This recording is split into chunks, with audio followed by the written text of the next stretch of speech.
ये वास्तुशास्त्र उत्तर दक्षिण हमको पता चलता है, लेकिन उत्तर दक्षिण है क्या? ये प्राण की शक्ति है। हम बचपन से पढ़ा देते हैं बच्चों को कि सूर्य पूर्व में उगता है। मैं कहता हूं इससे गड़बड़ बात क्या सिखाते हैं हम? सूर्य जिस दिशा में उगता है उसको पूर्व कहते हैं, पूर्व में सूर्य नहीं उगता है। और उसको पूर्व क्यों कहते हैं? तो प्राण विद्या के कारण कहते हैं। सूर्य ही महाप्राण है, उससे ही प्राण प्राप्त होते हैं। तो उस दिशा को पूर्व क्यों कहते हैं? क्योंकि सूर्य के उगने से पूर्व प्राण आ गया, प्रकाश आ गया। पूर्व का अर्थ के पहले, सूर्य के पहले प्राण आया, इसलिए वो दिशा पूर्व है। सूर्य के जाने के बाद भी प्राण है, पश्चिम, इसलिए पश्चिम है।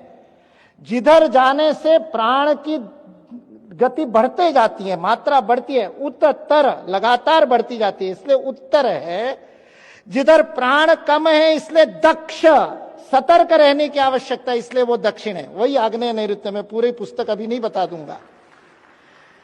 जब भारतीय शिक्षण मंडल में शिक्षा में भारतीयता पर काम कर रहे थे तो मन में प्रश्न आया, ये भारतीयता है क्या? तो ये विज्ञान जब भारतीयता का समझने की कोशिश की, ये जो भारतीयता का फिजिक्स समझने, कणाद का फिजिक्स समझने की कोशिश की, तब पता चला कि भौतिक शास्त्र तो केवल अन्नमय कोश से पूरा होता ही नहीं।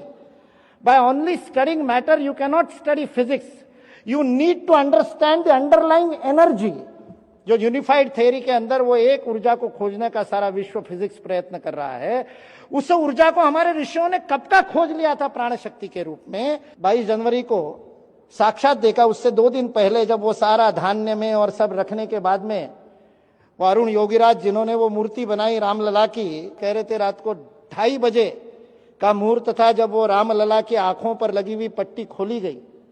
अरुण योगीराज कहता है मैं सामने बैठा था, मेरे आंखों में आंसू आ गए, और वो साथ में जो कार्यकर्ता थे उनका हाथ पकड़ करके वो कंपित करके बोलता है, अरुण ये मूर्ति मैंने नहीं बनाई, ये मेरे रामलला नहीं है, क्योंकि मूर्ति का विग्रह बन गया था, पत्थर में प्राण प्रकट हो गया था। ये प्राण प्रतिष्ठा का विज्ञान भारत।